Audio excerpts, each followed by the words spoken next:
Hi guys, welcome to legal edge after college. आज का topic है आपके लिए कि आप क्लैट पीजी से क्या एक्सपेक्ट कर सकते हैं। ज़्यादा टाइम तो बचा नहीं है। अगर एक्चुअली में डेज काउंट करो तो इट्स बिन जस्ट 2 मंथ्स जब क्लैट पीजी आपके सामने आ जाएगा। और अभी भी देर नहीं हुई है। जिस किसी ने भी सोचा है अब फाइनल ईयर में स्टार्ट करने का या जो भी कॉम्पिटिटिव एग्जाम की प्रिपरेशन कर रहा था वो अगर एलएलएम करना चाहता है, this is still a right time to decide कि आपको एग्जाम देना है। तो आपके लिए है ये वीडियो कि आप क्लैट पीजी से इस बार क्या एक्सपेक्ट कर सकते हैं। चलिए फिर देखते हैं हम क्लैट पीजी से क्या एक्सपेक्ट कर सकते हैं। उससे पहले हम ये देख लेते हैं कि हमारे एग्जाम का पैटर्न क्या है, क्योंकि ये जानना जरूरी है कि जो एग्जाम आप देने वाले हैं उसका पैटर्न क्या हो सकता है।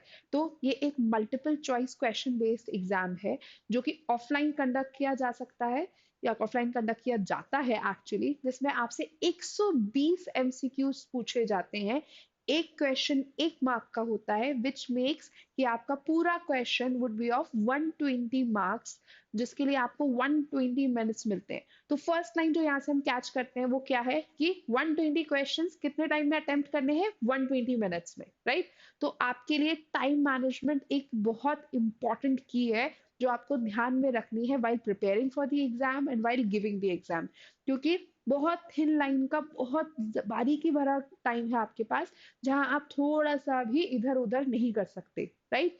नेगेटिव मार्किंग है 0.25 की। हर क्वेश्चन पे आपको 0.25 नेगेटिव मार्किंग मिलेगी अगर आपने गलत अटेम्प्ट किया है तो यहाँ से जो दूसरी चीज आपको पकड़नी है वो है एक्यूरेसी की। आपको टाइम भी मैनेज करना है, साथ साथ अपनी एक्यूरेसी भी इंप्रूव करनी है, क्योंकि अगर ज्यादा गलत क्वेश्चंस हो गए तो नेगेटिव मार्किंग ओवरऑल आपका स्कोर नीचे कर देगी, राइट। जो लैंग्वेज जिसमें ये पेपर आता है दैट इज इंग्लिश, राइट। अब हम दे देखते हैं कि क्लैट पीजी में आप एक्सपेक्ट क्या कर सकते हैं। तो ये एक सिंगल सेक्शन फॉर्मेट होता है, राइट। इसमें बाकी एग्जाम्स में जैसे section A, section B, section 1, section 2 करके एग्जामिनेशन आता है, उस तरीके से ये अलग अलग सेक्शंस में डिवाइडेड नहीं है। ये एक सिंगल सेक्शन फॉर्मेट होता है। कुछ सालों से जो ट्रेंड हम विटनेस कर रहे हैं वो ये है कि आपको एमसीक्यू बेस्ड क्वेश्चंस पूछे तो जाते हैं इन वन सिंगल फॉर्मेट जिसमें आपके सारे 120 क्वेश्चंस होते हैं, लेकिन अब ये पूछे जाते हैं आपसे आरसी बेस्ड फॉर्मेट में। यानी कि एक बहुत लंबा पैसेज आपके सामने दे दिया जाता है और उस पैसेज पे बेस्ड आपसे 4 से 5 क्वेश्चंस आते हैं, राइट। तो अगर आप 120 क्वेश्चंस को सपोजिटली 6 से डिवाइड करोगे या सपोजिटली अगर आप 10 से भी डिवाइड करते हो, तो आपसे एक्सपेक्ट किया जाता है कि आपके पास कम से कम 9 से 10 पैसेजेस तो आएंगे ही आएंगे। तो एक पैसेज आएगा, एक पैसेज पे बेस आपसे क्वेश्चंस आएंगे, राइट। तो आपको अपनी रीडिंग स्किल्स को इम्प्रूव करना है कि आप इफेक्टिवली टाइमली वो रीड कर सको। अगर वन लाइनर क्वेश्चन होता है ना, तो 1 मिनट में एक क्वेश्चन अटेम्प्ट करना पॉसिबल है। जब पैसेज होता है तो पैसेज को रीड करने में एक अच्छा खासा टाइम हमारा चला जाता है, उसके बाद आप क्वेश्चन रीड करते हो तो उसमें काफी टाइम लग जाता है, राइट। तो यहाँ पे टाइम मैनेजमेंट थोड़ा सा स्क्रू अप हो सकता है अगर हमने शुरू से प्रैक्टिस नहीं करी तो। अब यहाँ पे देखिए पैसेजेस कहाँ से आते हैं। तो पैसेजेस यूजुअली आपके आते हैं कहाँ से, पैसेजेस आपके आते हैं प्राइमरी लीगल मटेरियल्स जो कि आपके हैं लैंडमार्क कोर्ट डिसीजंस, किसके, सुप्रीम कोर्ट के, या फिर आपका कोई इंपॉर्टेंट स्टैट्यूट या फिर कोई की रेगुलेशंस। मान के चलिए कोई इंपॉर्टेंट जजमेंट्स है जो कुछ टाइम पहले डिलीवर हुआ है। मैं एक इंपॉर्टेंट लैंडमार्क जजमेंट्स उठा लेती हूँ, जैसे सेक्शन 377 पे जो पुराना आईपीसी था उस पे आपके जजमेंट आया था रिगार्डिंग होमोसेक्सुअलिटी। उस पूरे जजमेंट में से एक कोई सेक्शन, एक कोई पैसेज उठा लिया जाएगा, राइट। या फिर Puttaswamy versus union of India से कोई एक पैसेज उठा लिया जाएगा। उस पैसेज पे बेस्ड आपसे 6 से 7 क्वेश्चंस पूछे जाएंगे, जिसमें से 2 से 3 क्वेश्चंस आपके उस पर्टिकुलर जजमेंट रिलेटेड हो सकते हैं कि जजमेंट में क्या कहा गया था, वो जजमेंट कौन से केस का है। हो सकता है कि शायद जज का या बेंच का नाम पूछ लें, पर 2 से 3 क्वेश्चंस ऐसे होते हैं जो उस एरिया के अराउंड उस सब्जेक्ट रिलेटेड होते हैं। तो यहाँ पे वो कॉन्स्टिट्यूशनल लॉ को हिट करेंगे और आपकी कंसेप्चुअल क्लैरिटी चेक करेंगे।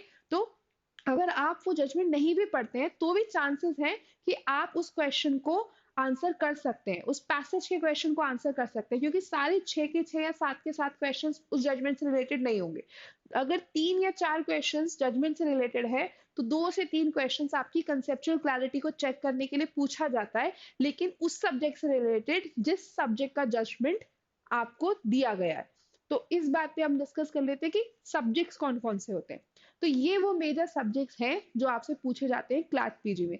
Constitutional law, jurisprudence, administrative law, law of contract, criminal laws, law of tort, public international law, family law, property law, company law, tax law, environment law, labour and industrial law. अब यहाँ पे एक बात आपको ध्यान रखनी है कि ये सारे सब्जेक्ट इक्वल वेटेज नहीं रखते हैं। कॉन्स्टिट्यूशनल लॉ फॉर एग्जाम्पल ज्यादा मार्क्स का होता है, ज्यादा क्वेश्चंस आते हैं कंपेरेटिवली टैक्स लॉ जिसमें से शायद एक या मैक्स टू मैक्स दो क्वेश्चन आपसे पूछे जा सकते हैं। अब ये आइडेंटिफाई करना बहुत जरूरी है कौन सा सब्जेक्ट कितना वेटेज रखता है। इसके लिए लीगल एज आफ्टर कॉलेज आपको एक चेकलिस्ट प्रोवाइड करता है जिसमें हमने प्रीवियस बहुत सारे क्वेश्चंस पेपर्स को एनालाइज करके डिटरमाइन किया है कि किस सब्जेक्ट का कितना वेटेज है। राइट, अब आगे देखते हैं कि आपको प्रिपरेशन कैसे करनी है। तो सबसे पहली स्टेप जो आपकी होनी चाहिए आपकी analyse your previous year question papers. अपने previous year question papers analyse करिए और देखिए कि किस तरह के क्वेश्चंस आते हैं, किस सब्जेक्ट से क्या पूछा जाता है। उसकी के बाद अपनी प्रिपरेशन शुरू करिए। यहाँ हम जो चेकलिस्ट आपको प्रोवाइड करेंगे उसमें हम आपको वो एनालिसिस अपने पार्ट पे करके देंगे, क्योंकि 2 महीने का टाइम बचा है बस, उसमें एनालिसिस करने में काफी टाइम आपका जा सकता है। राइट, फिर है डिविजन ऑफ सब्जेक्ट्स, यानी कि क्योंकि देखो टारगेट करने देखोगे तो आइडियली अक्टूबर एंड तक सब आपका सिलेबस खत्म हो जाना चाहिए और नवंबर आपको पूरा सिर्फ अपनी रिवीजन एंड प्रैक्टिस में देना जरूरी है। तो अक्टूबर एंड में सब्जेक्ट खत्म हो इसके लिए सब्जेक्ट्स का डिवीजन इस तरीके से करो कि एक मेजर सब्जेक्ट के साथ एक माइनर सब्जेक्ट पढ़ो, ताकि टाइमली अक्टूबर एंड तक अपना सिलेबस आप खत्म कर पाए। इसीलिए जरूरी है कि आप अपने फेजेस को डिवाइड करो। ठीक है, earlier the total remaining days were 90, लेकिन अब the total remaining days are 60। तो आप अपनी पूरी प्रिपरेशन को दो फेज में डिवाइड कर सकते हो। Phase one is your conceptual clarity, जहां आप अपने सारे सब्जेक्ट्स को कवर करिए विद इन दोज 30 डेज।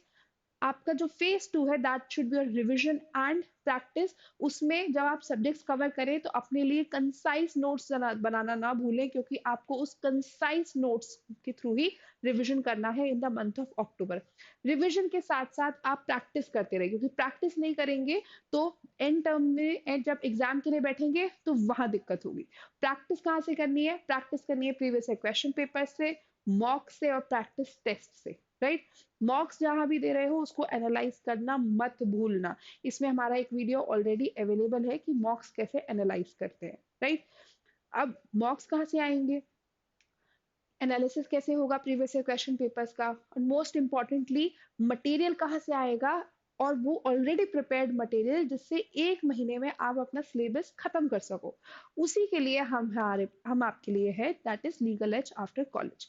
आप हमारे पोर्टल विजिट कर सकते हैं, आप हमारे सब्जेक्ट्स देख सकते हैं, दैट इज एलएलएम के हमारे पास काफी सारे बैचेस हैं जहां हम आपको लाइव क्लासेस, रिकॉर्डेड क्लासेस, जहां हम आपको प्रीवियस ईयर क्वेश्चन पेपर का एनालिसिस, आपके लिए प्रैक्टिस टेस्ट, आपके लिए मॉक टेस्ट, आपके लिए मेंटरशिप सेशन जहां आप हमसे डायरेक्टली अपनी स्ट्रैटेजी डिस्कस कर सकते हैं, वो सब प्रोवाइड करते हैं। राइट, तो पसंद नहीं भी आ रहा है कोई दिक्कत नहीं है, कोई फोर्स नहीं है, लेकिन एक बार विजिट करके देखने में, हमसे डायरेक्टली बात करके कोर्स के बारे में जानकर अपनी क्वेरी सॉल्व करने में कोई बुराई नहीं है ना।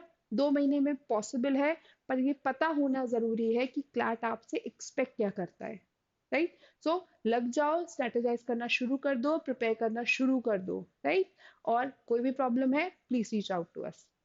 Do share and like this video, और कोई और फ्रेंड प्रिपेयर कर रहा है तो प्लीज उससे वीडियो शेयर करिए, वीडियो से बताइए ताकि उसे समझ में आए कि प्रिपेयर कैसे करना है। Happy learning.